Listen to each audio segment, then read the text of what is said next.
Obviously, it's a great honor. I grew up a Cardinal fan in Northern California in the Bay Area.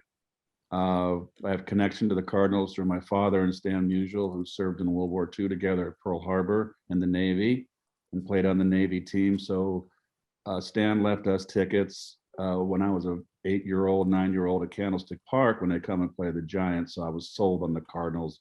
So I know the history of the Cardinals, 11 world championships, second to the Yankees. They are the benchmark in the National League, and to be a part of the Hall of Fame and all the great players, the tradition of the Cardinals, is just a tremendous honor. Great. Congratulations, Keith. And Tom and John, this is the first time we've gotten you together on Zoom in front of all the media, so certainly want to extend the same opportunity to you guys. Tom, do you want to have a statement? Well, I echo what Keith said. I grew up on the East Coast in an era where obviously you couldn't watch baseball every day like fans can now, but I can remember I was probably 11 or 12 years old when the Cardinals got into the World Series in the 67, 68 seasons. And I became a Cardinal fan at that time, listening to the broadcasts and the great players of that era, Bob Gibson and Lou Brock and Mike Shannon and Orlando Cepeda, the list goes on and on, Kurt Flood. So, for me to only a few short years later get a chance to sign with the Cardinals was a great thrill, and then to come up through their great minor league system and be taught by really legends of the game, guys like George Kissel and Hub Kittle and guys like that, really prepared me for a nice big league career. And then obviously to be a part of the Cardinals in the 80s when we went to the World Series 3 times in a 6-year span was just a fantastic time in Cardinal history. And now to top that off with an induction into the Hall of Fame, what can you say about that? It's just like fairy tale stuff. Congratulations, Tom. Yeah. John, do you have anything you want to say? Well, for me, obviously, it's a great honor to be inducted by the fans into the St. Louis Hall of Fame. For me, I grew up on the East Coast. I grew up a Red Sox fan. So I hate the Cardinals in '67. But it was actually the first World Series I ever tried to get tickets for, and first games I ever tried to get tickets for. And so to watch, that series with the Cardinals and the Red Sox in '67, was great. For me, unfortunately, the Cardinals won, but 2 years later, get the opportunity to play in front of the sea of red was unbelievable, and again, just a great honor to be inducted into this organization's Hall of Fame. Thanks so much, John, and congratulations to you as well. Okay, so we're going to start the Q&A. If you could go ahead and utilize the raise hand function on Zoom, I will call on you individually. When I do call on you, please make sure you state who your question is directed to. And we do have a hard stop time today at 11 o'clock Central Time, and this session is being recorded. It will be posted on cardinalspressbox.com later today. So with that, does anybody have the first question for either Keith, Tom, or John? See if hand function are raised here. I don't think I can see. Okay, we'll start off with Rick Hummel, St. Louis Post-Dispatch. Hey, Keith, first, congratulations, man. Second, you were on this ballot for a bit. Did you wonder if this was going to happen? And a corollary to that, since the fans have voted you in, have they forgiven you now for finishing your career with the Mets? Well, I can't answer for the fans, but it's certainly, they voted me in, and I'm thrilled about that. Certainly was a point where maybe I thought it wasn't going to happen, but it has now, and I'm really thrilled about it. And actually, and I got to think that John and Tommy got to agree. When we grew up, it was always, when we were Cardinals, it was the Cubs and the Cardinals were the rivalry. There was no better and fierce rivalry than the Mets and the Cardinals in that, but then early 83, actually 80, 85, 86, and 87. There was no fiercer rivalry. It was just so much fun to play. Thanks. Brian Walton, thecardinalnation.com. Keith, congratulations. You now have the unique honor of being in 2 different team Hall of Fames. How do you manage this fact that you grew up as a Cardinal, but also had great success as a Met? And, you know, how do you like identify as a Hall of Famer for 2 different teams? Well, you're going to get me in trouble with that answer. I mean, I grew up a Cardinal fan, and I always thought it was the best uniform in baseball. It was a uniform that in the minor leagues, and I think Tommy will agree with me, when you come up the chain, they taught you pride in the uniform and the organization, and you knew the history, and it was a very much a part of going forward in the minor leagues and to on the big league level. You were very much aware of the tradition of the Cardinals. I enjoyed playing in both places. I'm not going to say where my loyalties lie. But when you're traded, you got to go. You got to play somewhere else. So you know, life doesn't stop. It was a tough. When I was traded, it was very difficult. But it turned out all right for me. You know, I was traded to a last place team, perennial last place team, and we turned it around. And I think it really, with the rivalry between the Cardinals and the Mets, I think it enhanced baseball enormously. Randy Carricker, ESPN 101 St. Louis. Hey, Keith, first of all, congratulations. And second of all, you wrote in your book about how as a kid you played for a Cardinal team, and you talked about that. And then you work under George Kissel, and now you're here. Does it feel kind of full circle with your entire life around the Cardinals now making the Hall of Fame?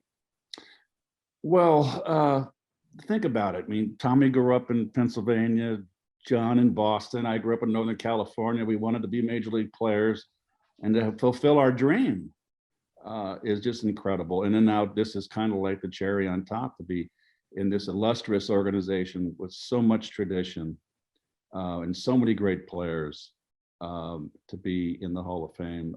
It's almost, I just wish my mom and dad were alive to be at the induction.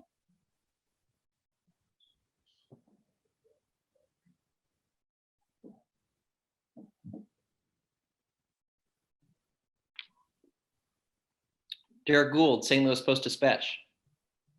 If I could ask a question, maybe even for all 3 of you, but Keith, you just kind of touched on the illustrious names that are in this organization, but you all have like a personal contact to some of them. Like Keith, you talked about your connection to Musial. Many of you guys were coached by or around Kissel.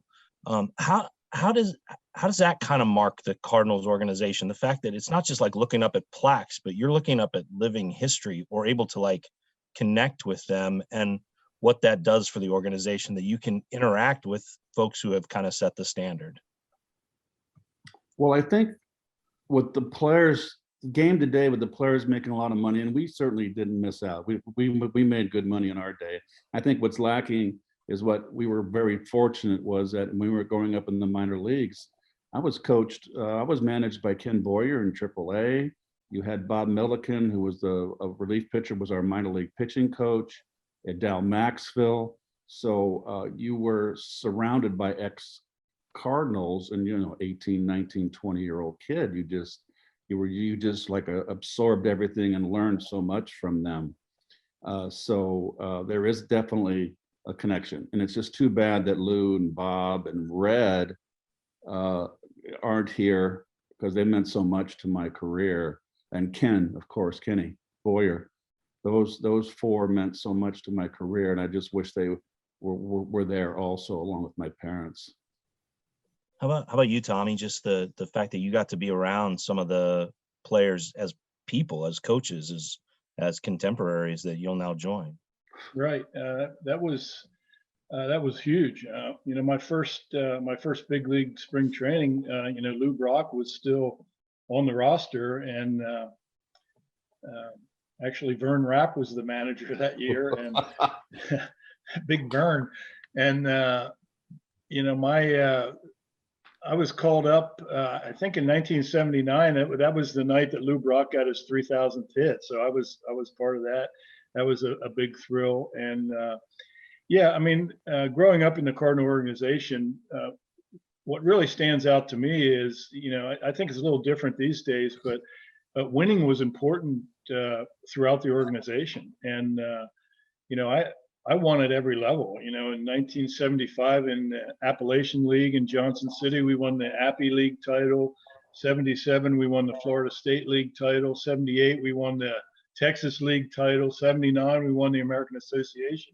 Then we got to the big leagues, and you were just used to winning, and I think that was important for me, because I learned how to play winning baseball in the minor leagues, and so my time in the big leagues was just an extension of that. It was nothing for me to sacrifice personal stats for the benefit of the team, because that's all I knew. If I had a guy on second, my job was to get him over to third, so that's what I did. And that kind of mentality is a little bit lost in today's games with the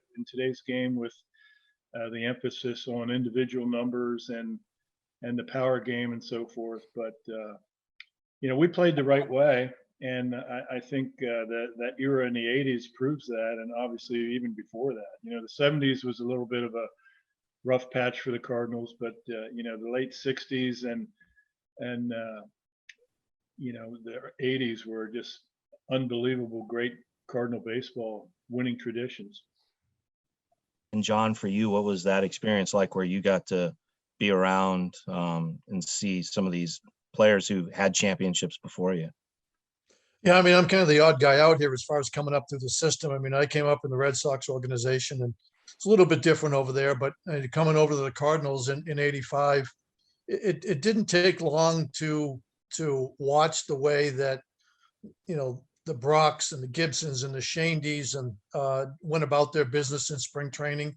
I didn't have a lot of experience coaching with Hub Kittle or George Kissel or Bo Milliken or guys like that.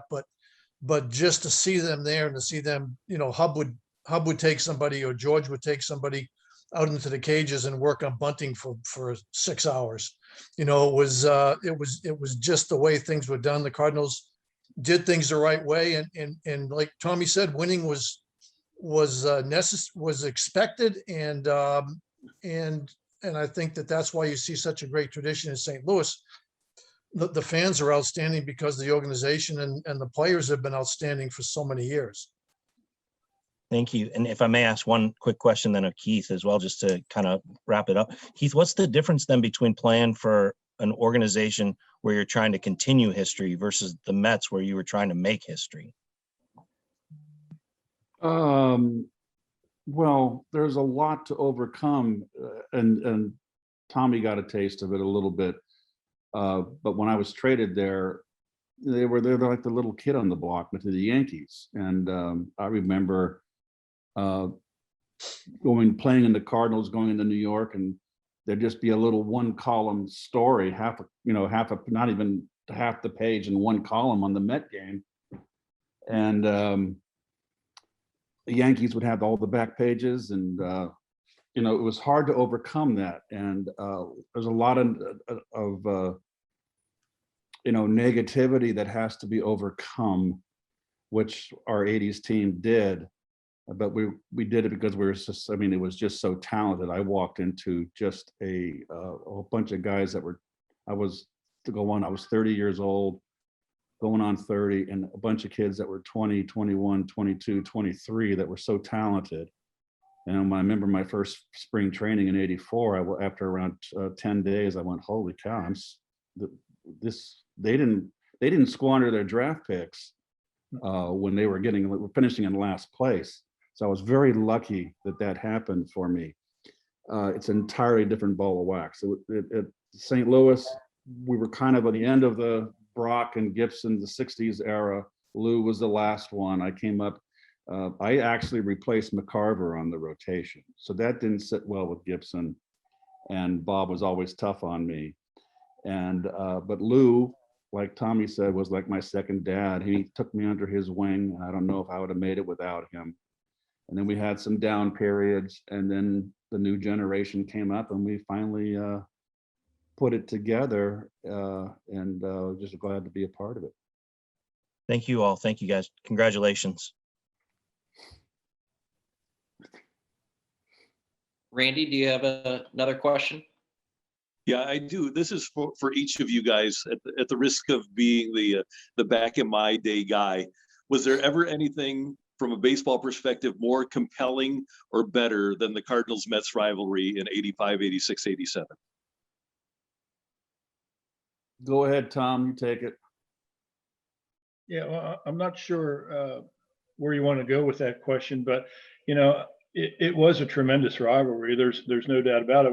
When you look back, you know, we won and went to the World Series in 85. The Mets went in 86. We went back in 87. The Mets were in 88. So for a 4-year span there, it was either the Mets or the Cardinals going representing the National League in the World Series.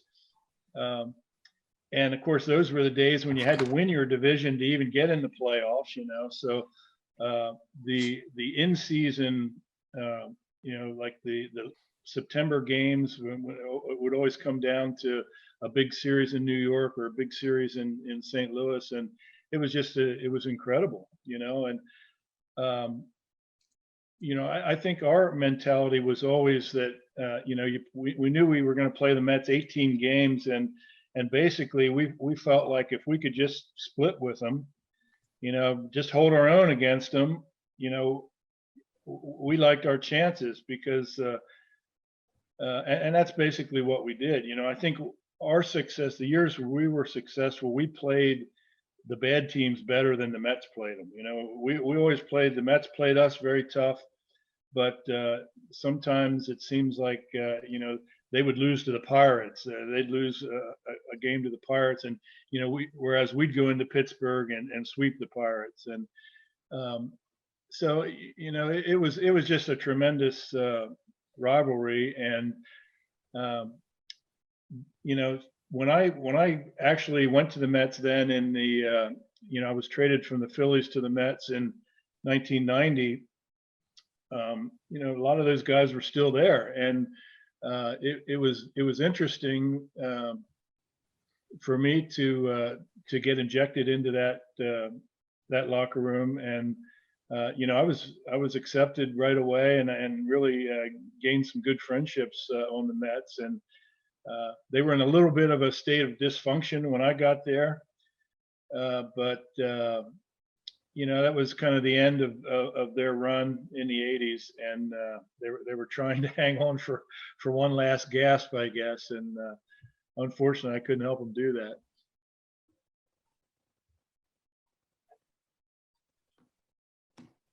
Go ahead, Johnny.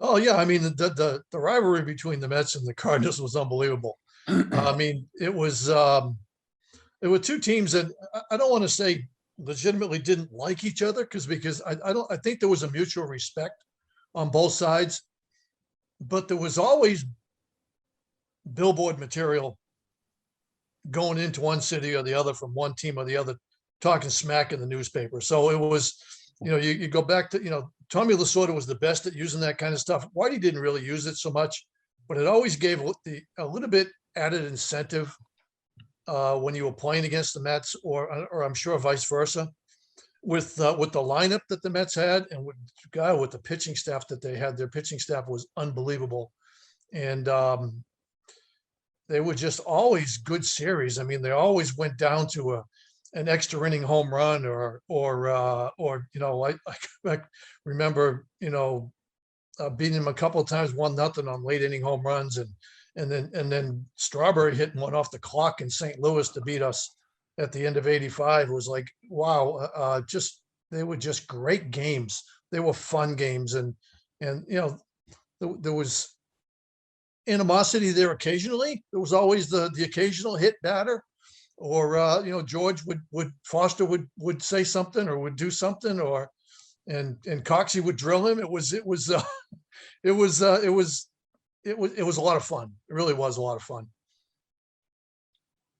Well, the two series that were so regular season series, obviously 85, that series where we had to go in and basically sweep with a week left, I guess, in the season. And we won. That's the year we won 98 games and we went home. There was no wild card. And Cardinals won 102, or was it 103? I forget. But to win 98 and go home was a heartbreaker. But that series, when Tudor and Ron Darling in the opening night, and we knew we had to win the first game, and we knew John was out there, and we were a better left-handed hitting lineup. We were a more powerful lineup against right-handers than we were lefties. We were still very, very tough lineup. But we knew that John, we had our hands full, and it was, at the end of 9, it was goose eggs. And that's the kind of game it was. And to be with that full house in St. Louis, and the electricity, and then, like John said, the home run off Daly, the hanging curveball off the clock that Darryl hit, that won the game for us. And then Doc comes the second game and throws his gem, and all of a sudden we're very close. And in the third game, Danny Cox pitches a great game, and we had Danny on the ropes in the first inning. I hit a line drive around a foot from being a home run, and I wound up not scoring in that inning. Pendleton getting the big hit off of Aguilera over Rafael Santana's head in left center field to beat us. That series will be forever remembered. And the other one I remember is when you guys came in 87, you're on that losing streak in September. And we were in New York reading in the paper. I was following every day. And I go, how can this team be losing like this? How can this team have this kind of losing streak? And they came in to play us, and I went out early on the field on purpose to get a feel for them coming out, the team, Cardinals coming out. And I looked at you guys and I said, God, they're down. We got to put the hammer on them. And we beat them. I went in the clubhouse, told the guys, these guys are ripe for the picking. We just got to put the hammer down. And we beat you the first game. And then you came back, we had the lead, and Pendleton got the big home run in center field off of McDowell. And that injected life into the Cardinals. If we had them beat, Ron Darling hurt his thumb on a swinging bunt, we were ahead 4-1, something like that, wound up losing that game. That turned that whole month of September around. We won the rubber match, and then the Cardinals went to Philadelphia, I believe. It's amazing we can remember this.